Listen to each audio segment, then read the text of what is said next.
Some people call me the space cowboy. Walt Elias Disney was known as one of the leading entrepreneurs of the early 1900s.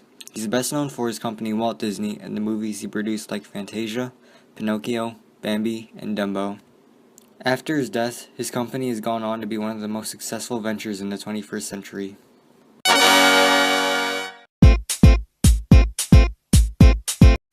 Walt Disney was born on December 5, 1901 in Hermosa, a neighborhood in Chicago, Illinois. He later moved to Marceline, Missouri, where he lived there for a majority of his childhood. As a child, Walt Disney found a passion in drawing paintings and other art. He sold a majority of his art to his neighbors and friends. When Walt turned 16, he enrolled for military service, but was declined due to his young age. He then enrolled to become an ambulance driver and was sent to France, where he drove for hospital officials.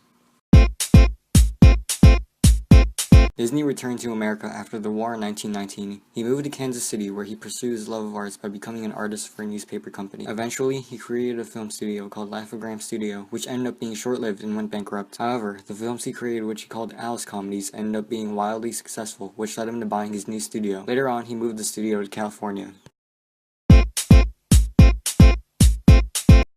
Walt later on in a few years created the Mickey Mouse character, which ended up being wildly popular at the time. In 1933, Walt created the first cartoon produced in color called Flowers and Trees, which received critical acclaim and an Academy Award. On 1937, he then created Snow White and the Seven Dwarfs, which had a large budget of $1 million, which was big at the time. Later on his company, Walt Disney Studios has garnered an impressive filmography with a large range of notable children's classics.